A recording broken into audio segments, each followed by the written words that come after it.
And now we're ready to take a look at some strategies so that we can move forward with confidence from this place that we had been in of not enough, unworthy, and imposter syndrome.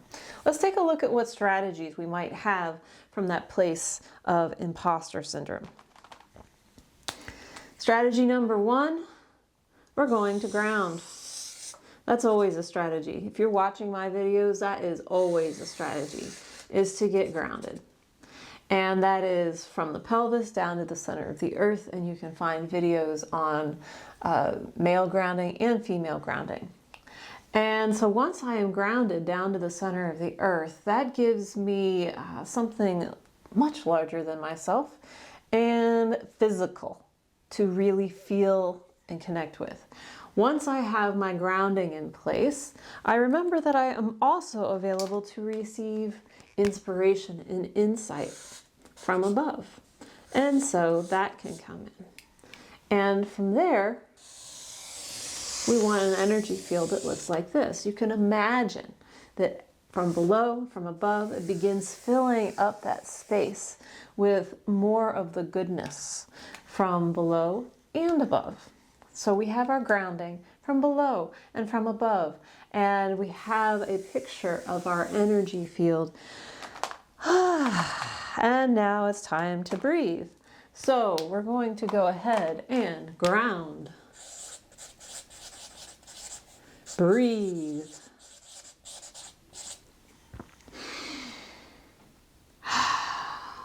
And we're going to remember. And then we're going to spell remember right. There you go. We're going to remember. What are we going to remember? We're going to remember what it feels like to have confidence. Yay! So what does it feel like to have confidence? Think of a time in your life when you have done something that has just been easy or confident. It could be getting the fork out of the drawer. It could be shoveling snow. It could be giving a presentation. It could be whatever you have done at some point in your life where you're like, I know how to do that. And it's the things we take for granted with confidence that we often miss. So really, don't discount the getting the fork out of the drawer successfully, because there is some sense of confidence in that. We just know, we do it, it's there, it's in our hand, we use it, done. So drawing on that past sense of confidence, like I have accomplished, I can do this again in the future, even if it's in a different context. Remember the confidence and begin to find where that lives in the body. Oftentimes, you think it lives in the head, but it actually will be more of a felt experience down through the belly or through the heart. You might remember that people were happy for you when you got it right. And some of you might be out there saying, but I don't have anybody who's ever supported me or been in life. Okay, then you get to imagine what it would be like to have someone support you at some point in your life. And if you have trauma that says it's dangerous to be confident, it's dangerous to be stepping out, that's when it's time to process some feelings, perhaps work with a coach or a counselor to begin working through that piece that might be hanging out somewhere in your body, giving you this idea that you're not enough and you're unworthy. And the truth is that you come from worthiness and you come from enoughness. And it's this thought pattern that gets stuck in the body somewhere. It's old experiences that get stuck in the body. And they can be rooted out. They can be re-acknowledged. There can be healing. There can be shifting.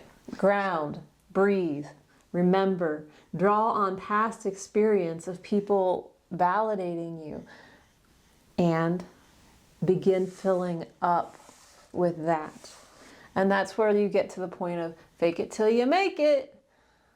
There is a point where you've grounded, you've breathed, you've remembered, you've gathered your information, and now it's time to take action.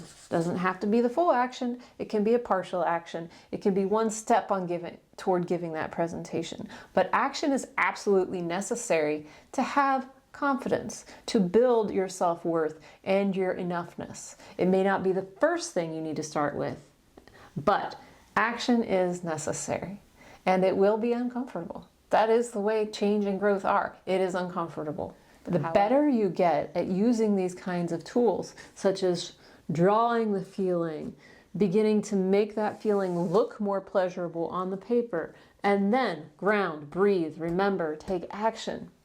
Those are all steps that are part of the process of getting out of the rut of imposter syndrome, not enoughness, and unworthiness. Thank you for joining me today. I'll see you again soon.